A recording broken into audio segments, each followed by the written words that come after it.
I'm honored to be asked to introduce a person whom I greatly admire. I've been teaching here at Huxley College for a long time and actually have used her work extensively in a number of my courses.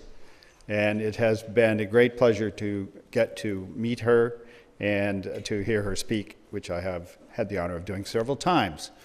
So in trying to figure out how to introduce her, first I want to read briefly from about something at Oregon State University, where she is a distinguished professor of philosophy, called the Spring Creek Project. And in the description of that, which is a university program, I believe it's in their College of the Liberal Arts, it says, the challenge of the project, Spring Creek Project for Ideas, Nature, and the Written Word, is to bring together the practical wisdom of the environmental sciences, the clarity of philosophical analysis, and the creative expressive power of the written word to find new ways to understand and re-image our relation to the natural world.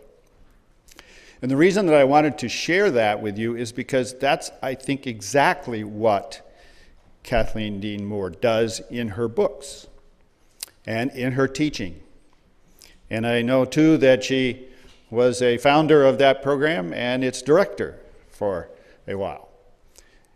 That's what we are trying to do with the exhibits like the one that is currently here, to bring together environmental sciences, philosophical analysis, as we will hear today, and creative expression.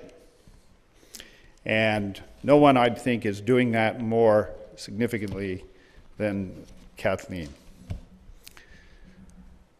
In one of my favorite little books of hers that she actually edited, along with a couple of colleagues, In the Blast Zone, Catastrophe and Renewal at Mount St. Helens, which is itself an amazing story, it says, because Kathleen Dean Moore moved into her home in Corvallis, Oregon on the day Mount St. Helens blew, all she retains of the top of the mountain is a glass bottle of ash scraped from the hood of her car.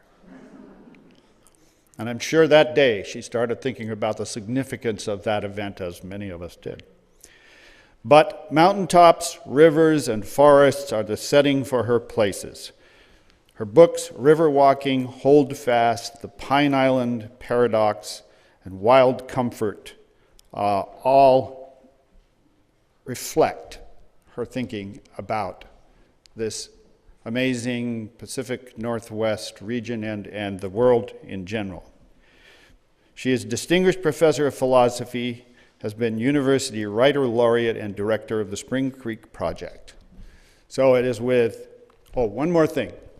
There's one line that she wrote that has had more impact on my students than any other sentence that they have encountered, or that I have encountered and used in my 46 years of teaching at Western. And it is this. She starts one of her essays in River Walking with this line: I wish to speak a word for the art of poking around. It has provided a theme for so many students. Thank you, Kathleen Dean Moore.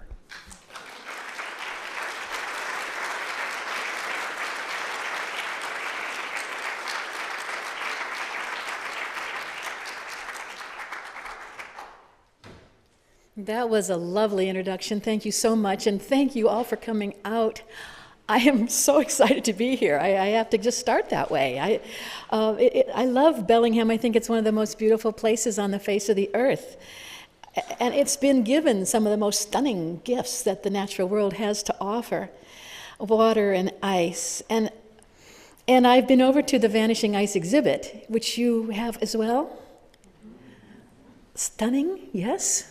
Absolutely mind-blowing. I think it's wonderful.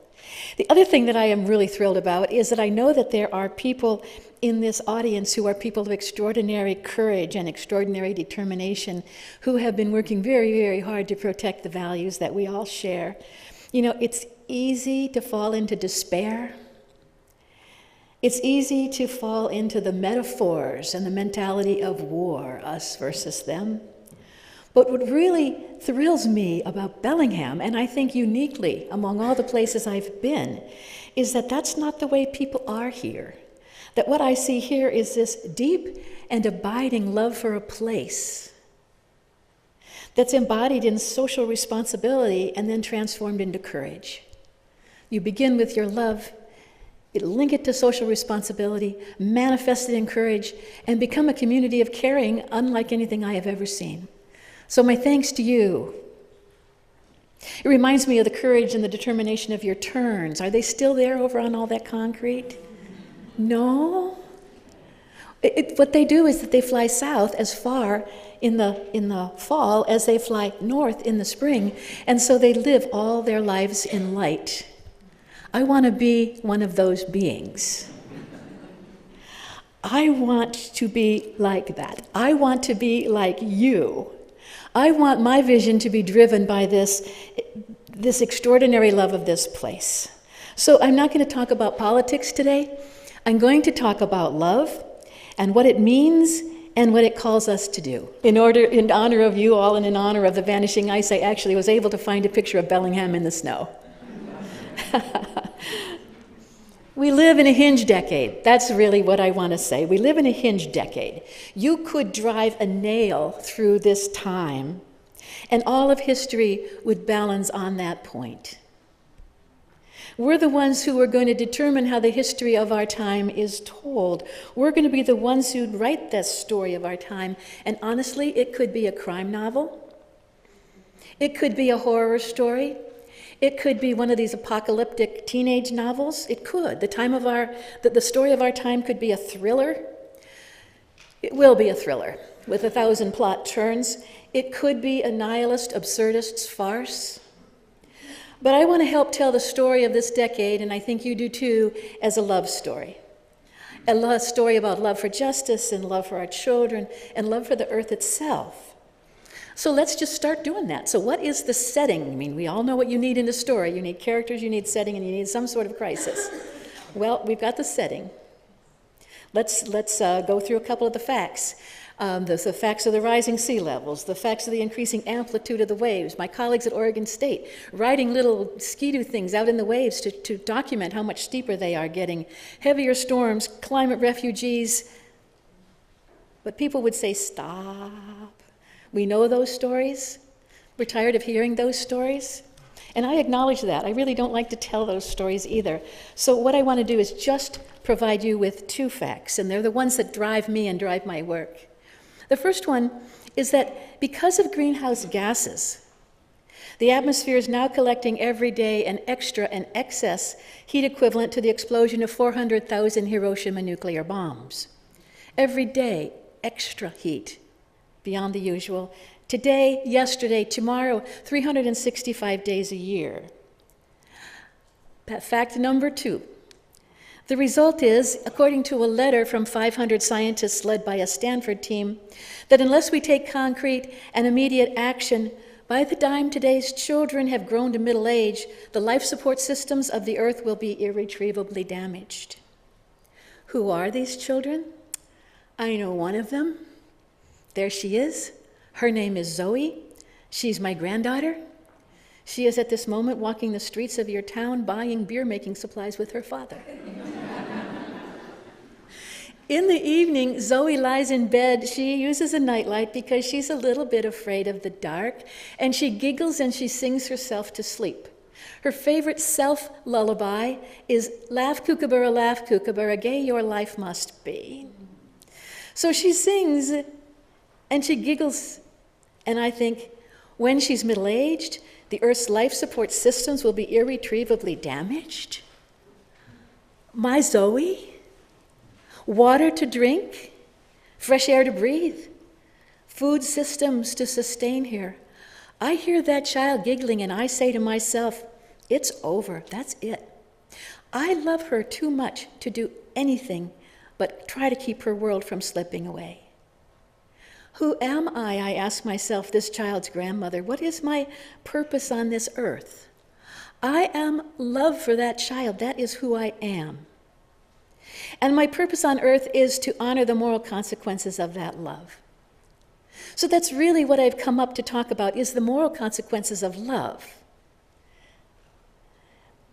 First thing I want to say is a really hopeful statement, and I think that it's important to say.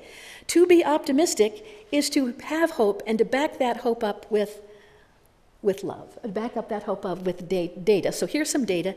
This is James Hansen, a NASA climate scientist, who ran the numbers, and he says, and I think we have reason to believe him, that if we start this year, 2013, and if we achieve a 6% global reduction in carbon emissions this year and every subsequent year, and if we begin a massive global reforestation and soil sequestration campaign, we can keep the temperature rise on Earth below 2 degrees centigrade. If we wait until 2020, it's 15% reduction a year. If we wait until 2030, we have run out of time. So that's our work this year. We know what we have to do. I want to know how many of you think we can. And so I'm going to do a little poll here, if I may. If we imagine a scale, and if 0 is on that scale, there is no way we're going to achieve this, and if 10 is there is no a problem achieving this, limiting our climate increase to 2 degrees centigrade, where are you on that scale between 0 and 10? You want to think about that a minute?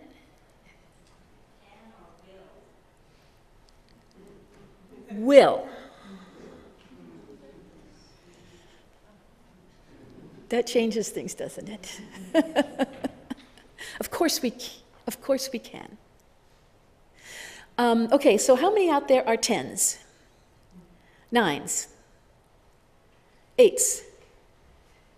7s? 6? 5? 4? 3? 2? 1? 0. You're a tough crowd.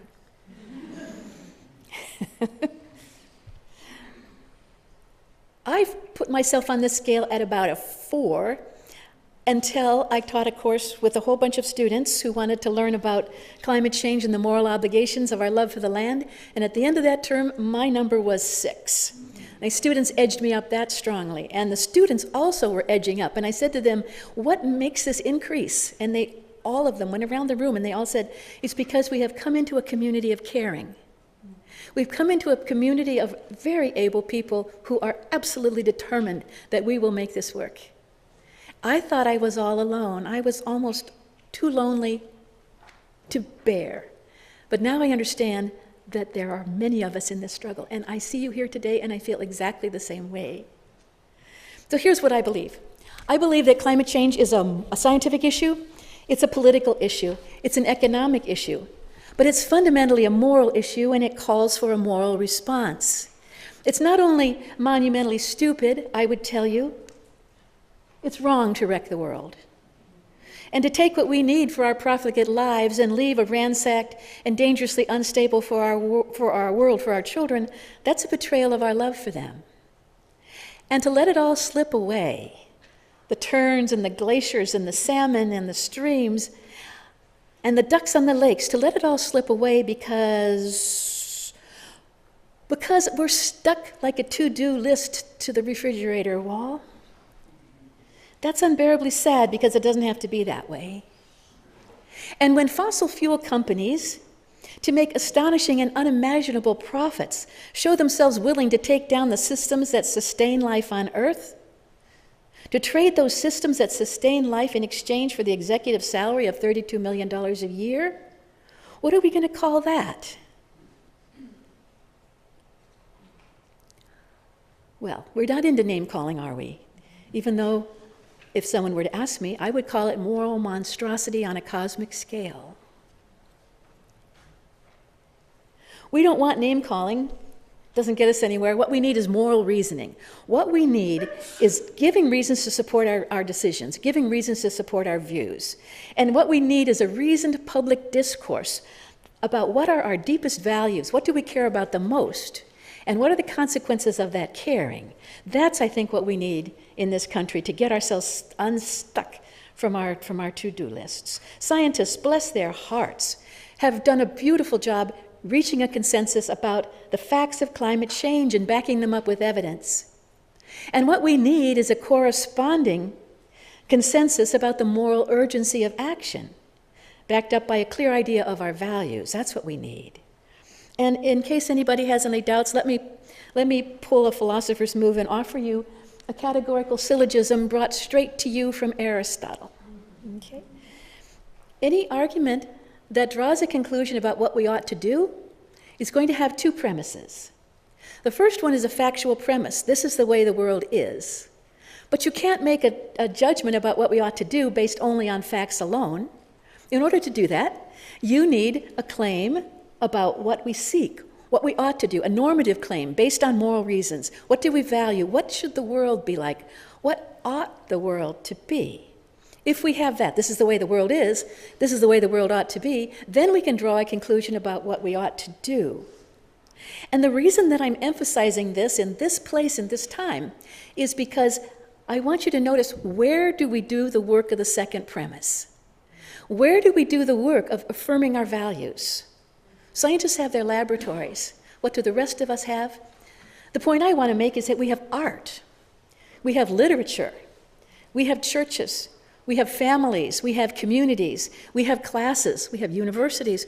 We have neighborhood coffee shops. We have all the places where people come together to affirm what they really value.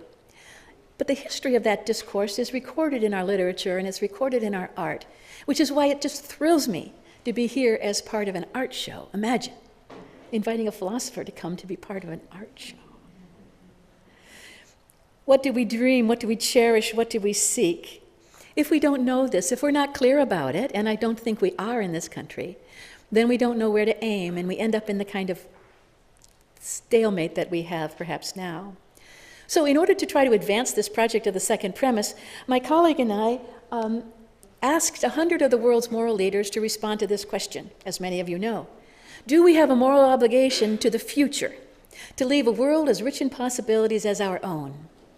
We said, please answer that question in 2,000 words or less, because we know that the moral leaders of the world tend to be kind of prolix. They go on and on. And we wanted real snappy answers, and we got back a beautiful array of answers, and we categorized them in 14, which I listed here. But let me just say, yes, do we have an obligation to the future? Yes, for the survival of humankind. Yes, for the sake of the children. Yes, for the sake of justice. Yes, to prevent the greatest violation of human rights the world has ever seen. The list goes on and on, all these reasons, which turn out to be this joyous affirmation of what is good and what is true. It lifts me to see that moral reasoning happening. For tonight, I chose just 3 reasons, and I wanted to talk about them in case they're useful to you, to remind you of why we get up every day, knowing what we're going to do that day to turn back the global warming plague and save what we can of what's beautiful and what's right. So we're going to spend a little time now addressing 3 answers to the question, why do we need to stop climate change in its tracks to the extent that we can? And the reason I chose first is this one, because we love justice. We do. We do, and we think that people should have what they merit, what they deserve.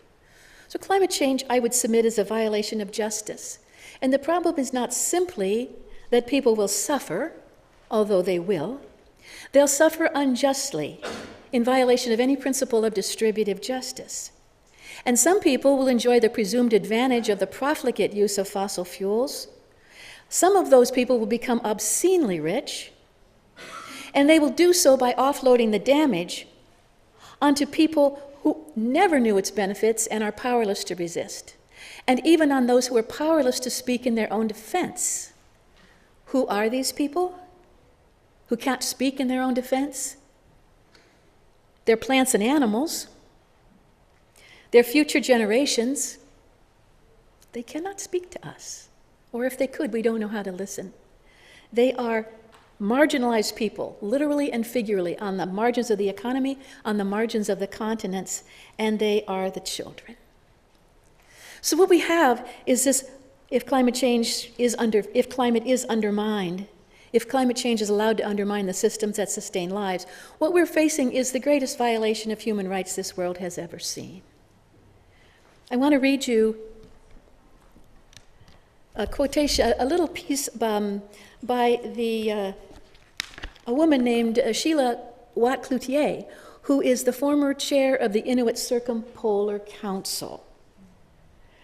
Among the harms that we've suffered, both in Canada and Alaska, are the eroded landscape, the contaminated drinking water, the coastal losses because of erosion, longer sea ice-free seasons, and the melting permafrost.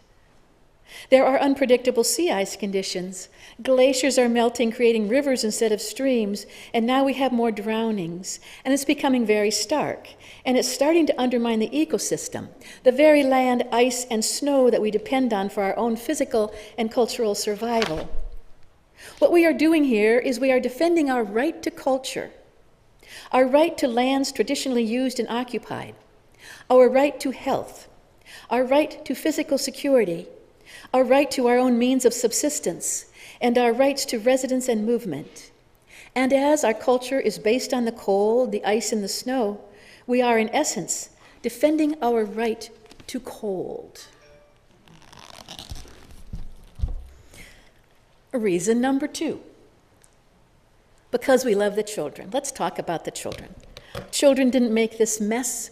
They don't deserve what's coming at them like a freight train. But they're going to have to live in what's ever left of the world after the fossil fuel industry gets done with it. I'm not even going to list the kinds of things that they are going to face, but I will just talk about one, which is the collapsed agricultural and fisheries systems. Well, 2, the wars for resources. Massive movements of people driven from their homes. I asked my friend Brian Doyle, a Portland poet, I said, why do we have to stop global warming? And here's what he wrote me back. He said, because we swore and vowed to every god we ever imagined or invented or dimly sensed that we would care for our children with every iota of our energy when they came to us miraculously from the sea of the stars. Because they are the very definition of innocent, and every single blow and shout and shiver of fear that rains down upon them is utterly undeserved and unfair and unwarranted. And because we used to be them, and we remember dimly what it was like to be small and frightened and confused. And I would add, because we promised them. We held those little children in our arms and we promised them a world. So here's what obsesses me. What are we going to say when we're old and our grandchildren come to us with their own babies in their arms? They'll ask us what we did to stop climate change.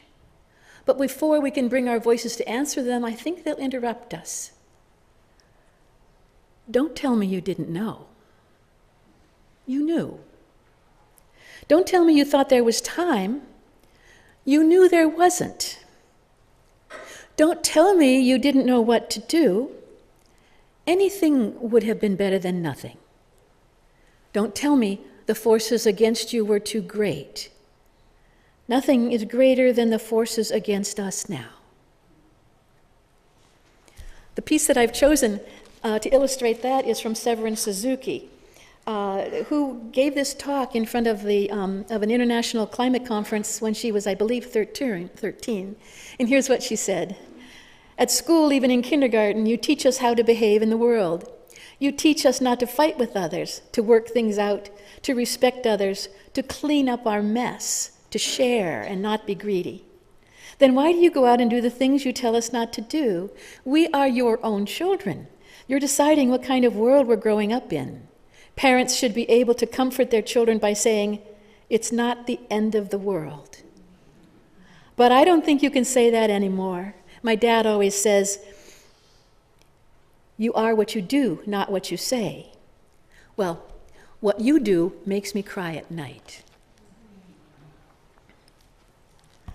Reason number 3, because we love the earth.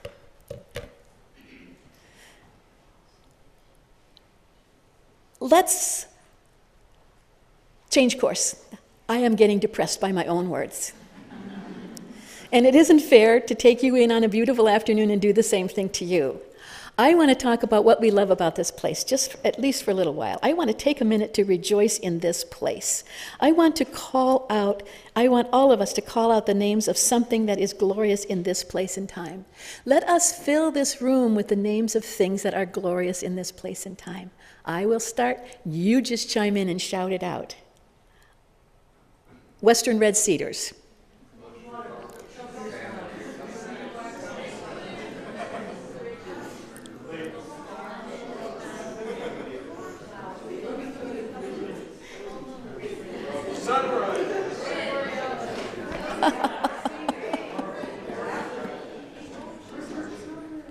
Let there be no doubt. There is much to love in this world, and we are deeply, deeply in love with it. If we fail to honor and protect all those little lives, that's a failure of reverence, is what I want to say. We know what's being said about extinction. We know what people are saying about the sixth extinction, that we are entering into an extinction that has the same power to destroy as the asteroid that wiped out the dinosaurs. I mean, say to me, don't exaggerate. I'm not exaggerating. There are many, many studies that are showing this, that by mid-century, we can expect that somewhere between 30 and 50% of the species will be gone. So what you can do is you can open up your field guides and lay them all around you, and you can start tearing out pages. And if you want to, you can choose what goes. But you won't be able to choose what goes. Generally, what goes are the most delicate and the most extraordinary creatures. Now, I don't know if you think that the world was created by God, or if you think that it was the result of the creative urgency of the universe. It doesn't matter. Either way, I think that we have a responsibility to take care of this earth. Let's just say for a minute that you believe that God created the earth, okay? Don't for a minute think that God is indifferent. God, if we're thinking about the Christian God, apparently is the one who created the world and then stopped at the end of every day and took time to say, and it was good. And it was good on Tuesday. And it was good on Wednesday, all through the week. I don't know, are there any philosophers in this room?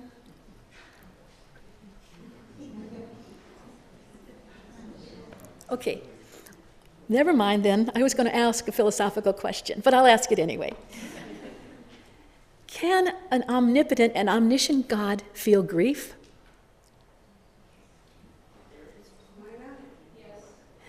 If you think that he can, then I think we should be listening very, very carefully, because I would imagine a God holding his fist across his mouth, not so as not to awaken us, as he expresses and struggles and chokes on his own grief. That's an image that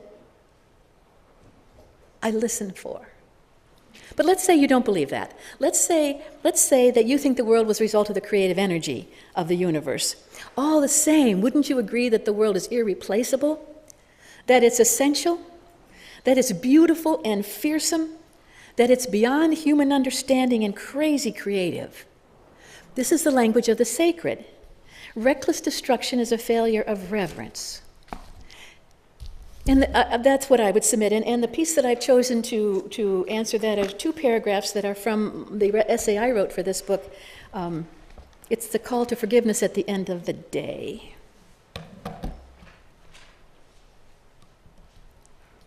And let me just say, as I intended to say, and I'm only now reminded, that the wonderful theologian Thomas Berry says that the Cenozoic period, the one that we may have just left behind, the one that we may be closing out, has been the period of the most lyric beauty in the history of the earth. And that this great abundance of species has been part of a song of the universe creating itself. That's what I wanted to say. As it happened, that was the spring when our granddaughter was born. I brought her to the pond so she could feel the comfort I had known there for so many years.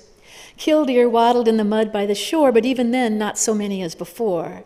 By then, the pond had sunk into its warm, weedy places, leaving an expanse of cracked earth. Ahead of the coming heat, butterflies fed in the mud between the cracks, unrolling their tongues to touch salty soil. I held my granddaughter in my arms and sang to her then an old lullaby that made her soften like wax in a flame, molding her little body to my bones. Hushabye, don't you cry. Go to sleep, you little baby. Birds and the butterflies fly through the land. I held her close, weighing the chances of the birds and the butterflies. She fell asleep in my arms, unafraid.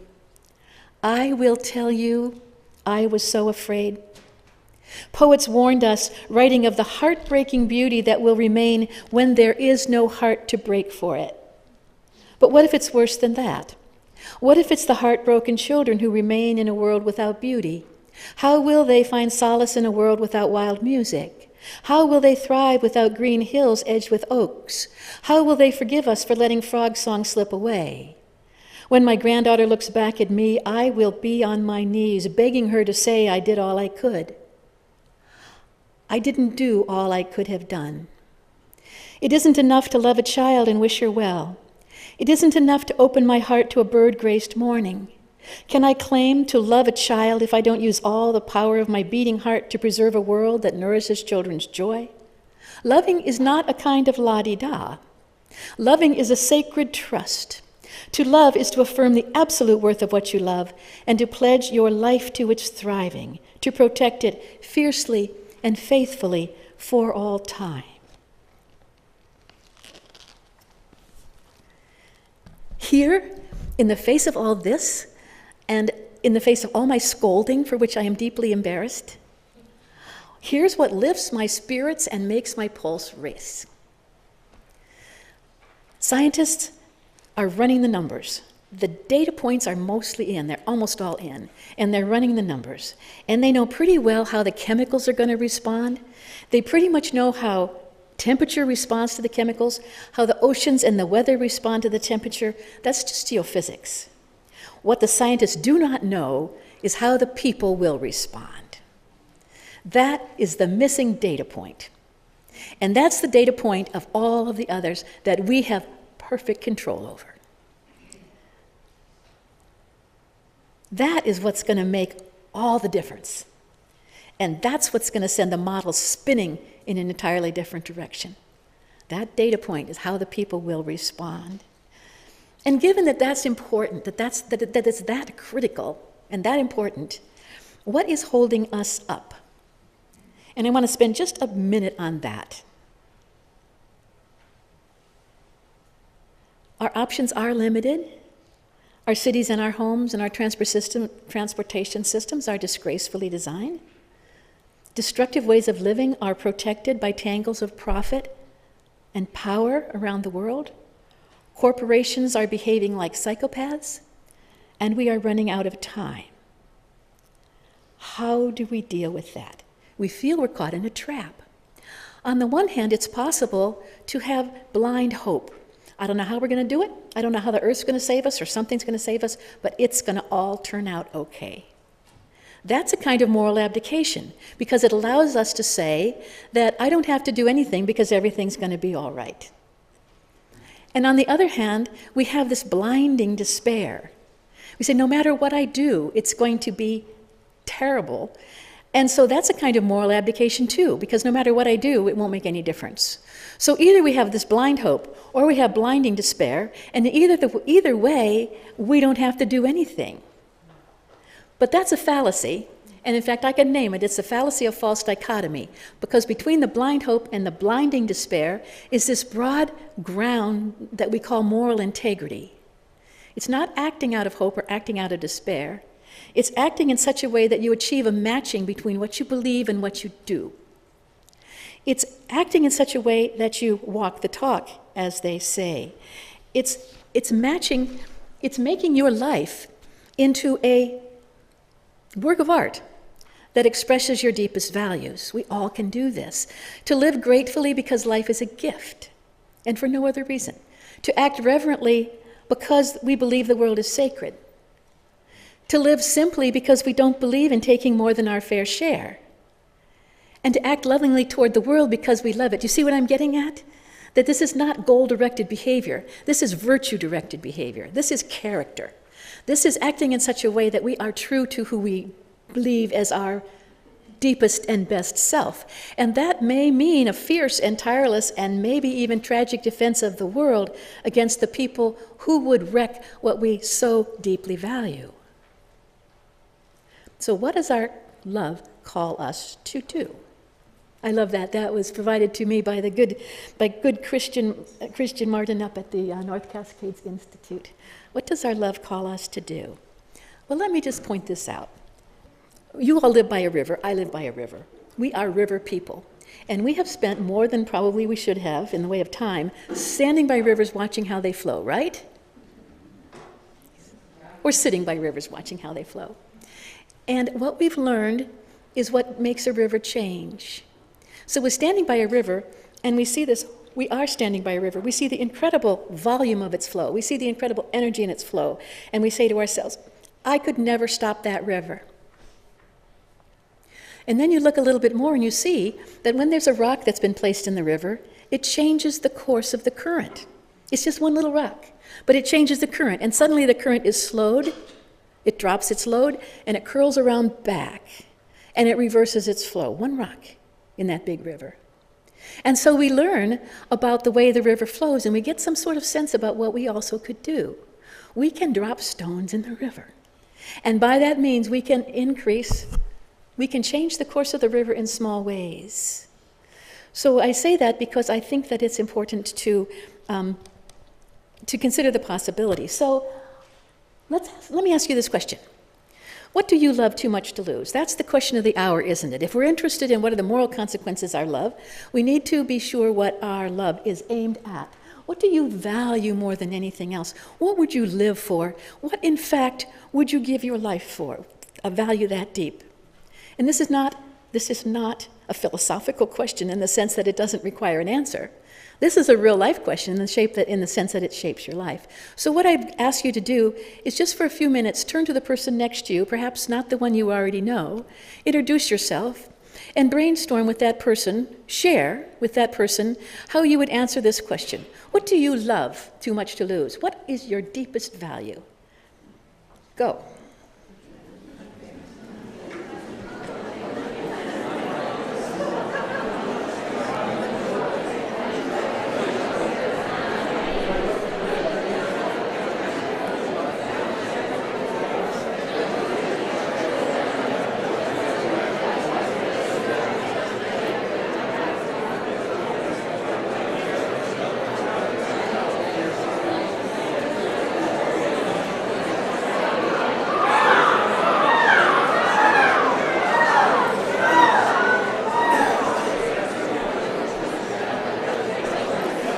That was supposed to call you to order.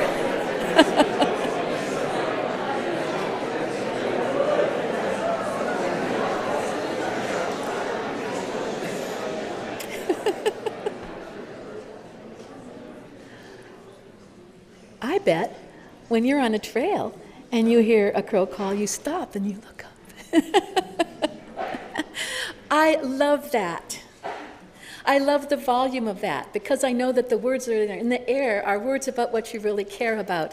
Can we do the same thing again? Can we pop these words up in the air? Can we fill this room with the nouns that describe what we really care about?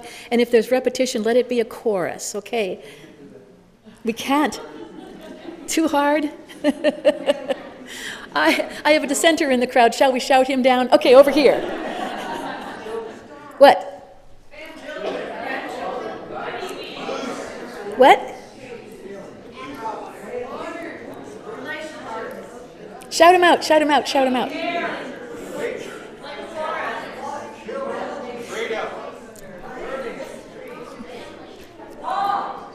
This is good, this is good. This is what we should be doing, shouldn't we?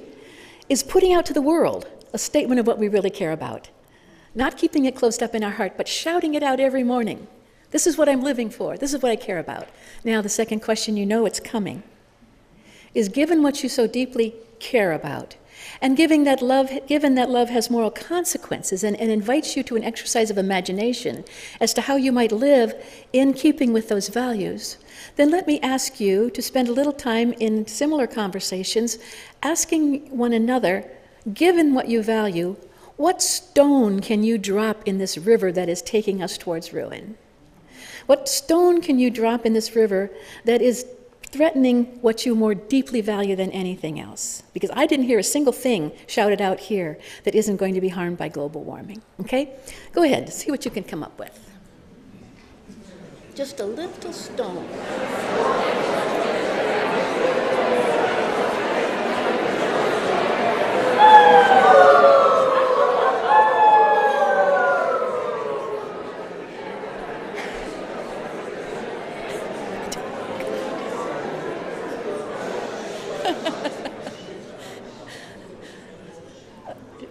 What if you did hear a wolf? Have you ever heard a wolf howling up in the hills? That's a cause for being quiet, isn't it? Now let's do this in a little bit more orderly fashion. I'm very interested in hearing some of the ideas, and maybe we could get them out in real quick fashion. So one person shout one out. What's an idea? Please. Pardon me? Tell the truth. Tell the truth. Oh my God, tell the truth. Stop eating meat. Stop eating meat.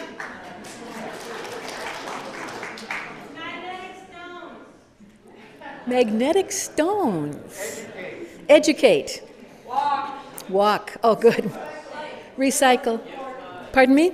Say what's important. Say what's important. Decide what's important. And take the bus.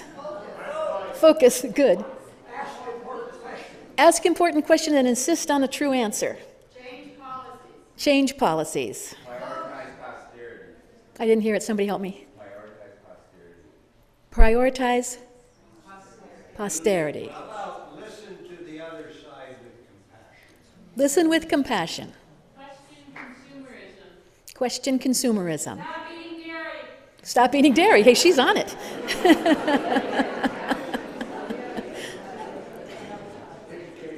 Education. We hear it again. Good. Uphold excellence. Yes. The coal trains. Fight the coal train. Make art. Make art. Help women and kids find a voice. Help women and children find voices. Grow food. I didn't hear it over here. Change the corporations. Change the corporations. Change the laws that require them to make a profit at any cost. Take money out of big banks and put it in huge credit unions. Take your money out of big banks and put it into co-ops or credit unions. Money out of oil. Take your money out of oil. Protect special places.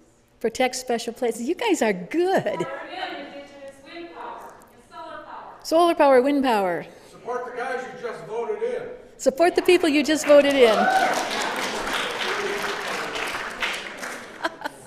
seeds and give them away. Save seeds and give them away. Believe in the sacred. Honor the sacred. Pray. Pray. Have all the little local groups that are all working towards the same thing come together. Come together right now. Good. Don't be afraid to speak your mind. Don't be afraid to speak your mind. You know, I had a person in a previous presentation say, you know, I go to the city council all the time and speak out, and they don't listen to me anymore because they've labeled me as an activist. And I said, well, you know what? If there were 10 of you, they would listen. If there were 100 of you, they would listen. If there were 1,000 of you, it wouldn't be activism anymore. It would be citizen responsibility. And I think that's true. There is real strength in numbers. That's wonderful. So let me tell you what I heard. If I could maybe kind of quickly summarize. I heard you first talk about this, what I would call conscientious objection. A stone in a river obstructs the flow. And so we can refuse to let big oil make us foot soldiers in their war against the world. We can refuse to march in the direction they want. And we know that every decision we make, how we travel, what we eat, as you say, what we invest in, how many children we have, how we educate them, what soccer shoes we buy for them, every decision we make embodies a moral value, and our decisions speak for us. Yes, I believe in this. No, I do not believe in that, and I will not participate. And that requires a joyous, radical imagination to think of new ways to live that are deeply just and deeply loving. I also heard some creative disruption going on here. A stone in the river is solid. It is a fact. Sometimes there is no getting around it. So I heard a lot of calls for truth-telling. a lot of calls for asking questions, a lot of people refusing to turn our eyes away or let our heart turn cold, facing the facts in every way we know how, even symbolically. And I heard some elements of courageous and relentless citizenship. This notion that a stone in a river is one of many stones, and that stones in great numbers divert rivers utterly. This is a democracy, so they say. Let crying out, let exercising our rights be what we do the first thing in the morning and the last thing we do before bed. There are many, many ways to be heard. I think you are fantastic. You've already given this a great deal of thought. You've already put your thoughts into action. You are on the way. So let me simply close by reading you some comments from Clarissa Estes, which I think are particularly important for people who live on the water. Do not lose heart. We were made for these times. Yes, for years we have been learning, practicing, been in training for, and just waiting to meet on this exact plane of engagement. I recognize a seaworthy vessel when I see one. There have never been more able vessels in the water than there are right now across the world, and they are fully provisioned and able to signal one another as never before in the history of humankind. There will always be times when you feel discouraged. I too have felt despair many times in my life, but I do not keep a chair for it. I will not entertain it. Despair is not allowed to eat from my plate. I hope you will write this on your wall. When a great ship is in harbor and moored, it is safe. There can be no doubt. But that is not what great ships are built for. Together, we are a great ship and we are under sail. Thank you.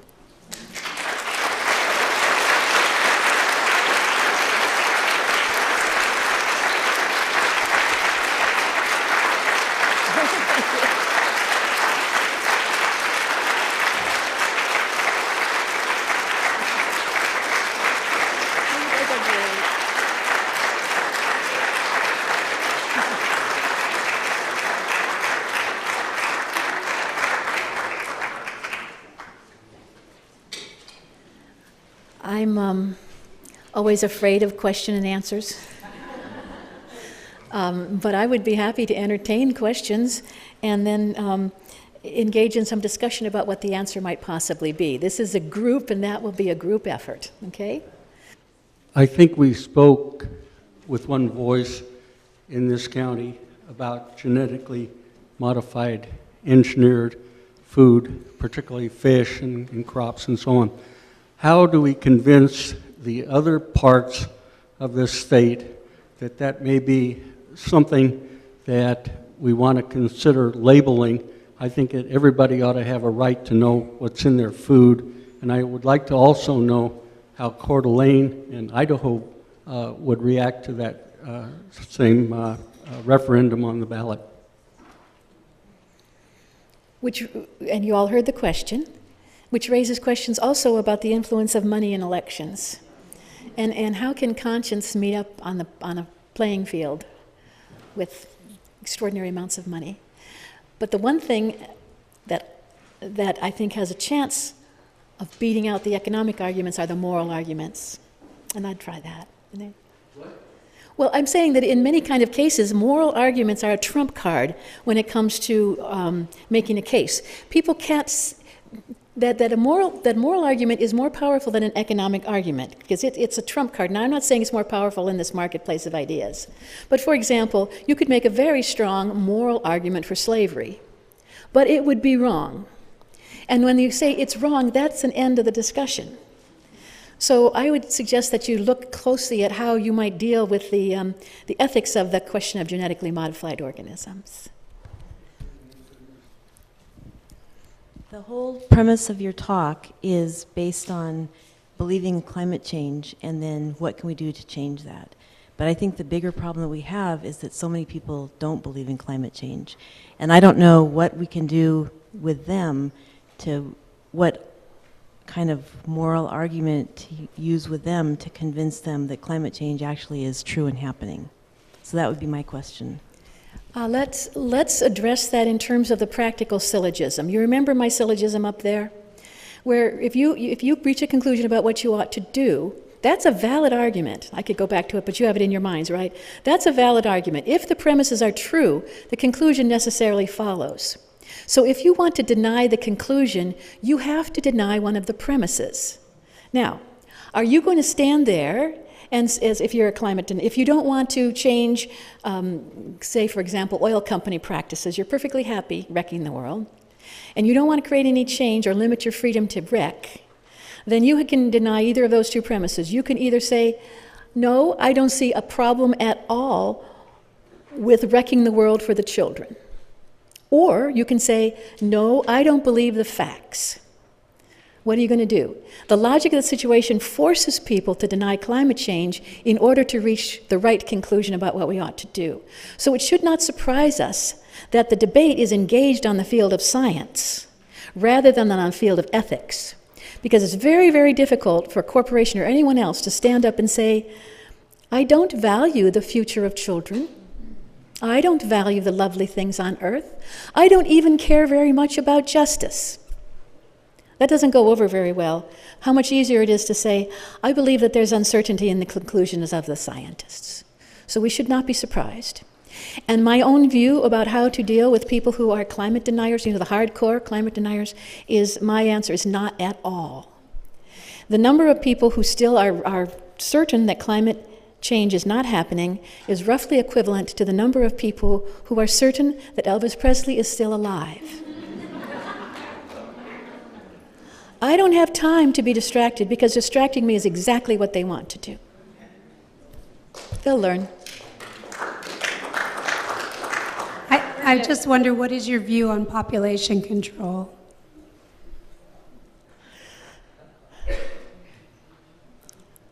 I like population. I think birth control pills are wonderful.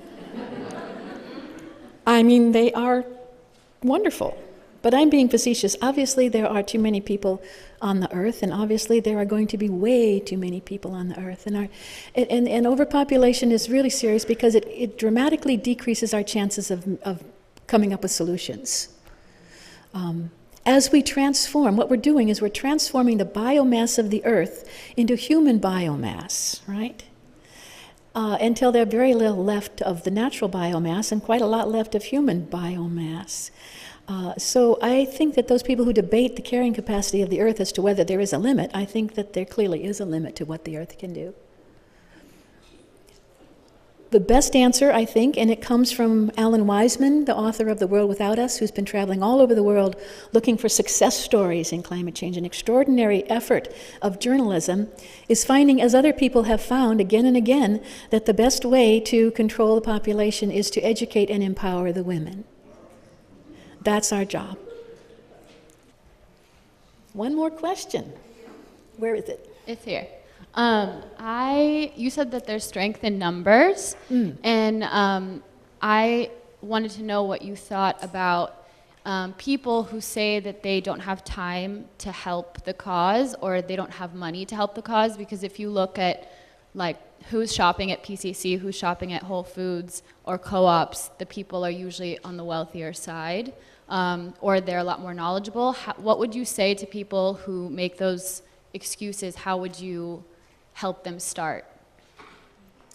A kind of a sideways approach to your question. If I wanted to control the world, I would make people really, really busy. I would make sure that they could not feed their families without 2 jobs. I would make sure that they had to commute 2 hours every way to work.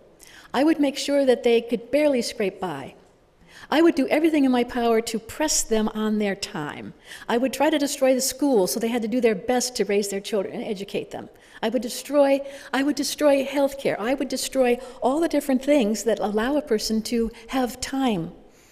And then I would make things that were really time-saving, like McDonald's, and the grocery store, and the automobile.